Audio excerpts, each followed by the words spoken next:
What is the future of the Republican Party in Minnesota, and why hasn't it won a statewide election in nearly 20 years? That was the topic of a forum this morning at the Star Tribune's Northstar Summit at the Walker Arts Center. Fox 9's Rob Olson is live at the Walker, where this day-long event continues right now. So, Rob, this is the first of what could be an annual event for the Star Tribune, covering a range of topics about Minnesota's economy and politics. So give us some background on this. Yeah, I spoke to the CEO and publisher of the Star Tribune today, Steve Groves, who said that, the hope is that this is the inaugural of an annual event, this Northstar Summit. Said, what's the purpose of this? He said, it's to really highlight some of the future, the minds here in Minnesota, get people together to talk about big issues. And in many ways, too, it is journalism as it happens by getting newsmakers together to discuss issues like AI, for example, or politics, the Republican Party, some other things. Governor Walz, along with Illinois Governor J.D. Pritzker, just wrapping up a discussion about state versus federal politics, too. So a wide range of topics here. And Rob, as to the forum that you attended on the future of the Republican Party in Minnesota, the consensus of Republicans who spoke today say that what works nationally does not necessarily work in Minnesota. Is that accurate to say? Yeah, and they pointed to the fact that it was former Governor Tim Pawlenty who last won a statewide race here as a Republican back in 2006, and he was one of the three on this panel here at the forum this morning, along with state senators, Republicans Julia Coleman and Zach Duckworth, who all talked about the need to win statewide elections is the need to appeal to the independents who really decide elections, that both Democrats and Republicans have solid bases. It's those in the middle that decide these statewide races, and they believe in recent years that the Republican candidates in Minnesota have potentially been a little bit too maybe narrow or too divisive, and say that they need to broaden the tent and be more welcoming and focus on bigger quality of life issues rather than more narrow hot button issues as we've seen of late.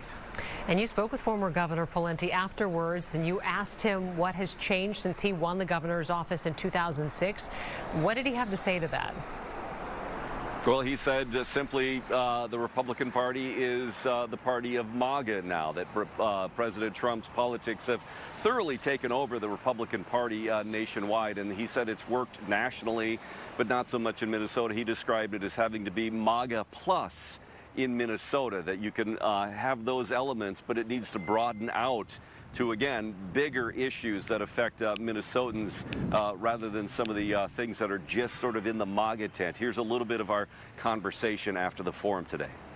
Well, the Minnesota GOP, like the national GOP, has an identity. It's called MAGA.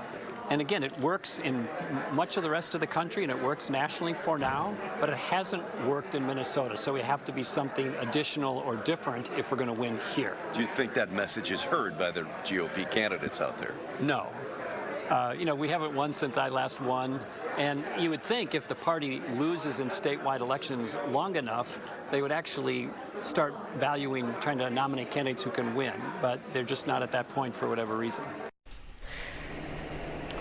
And we'll start to see some of those Republican candidates in the near future here. And former Governor Pawlenty sees an opportunity, that he sees Governor Walz running for an unprecedented third term, that there's some fatigue there. It may be a few percentage points, but he said that could create an opportunity with the right GOP candidate in the field.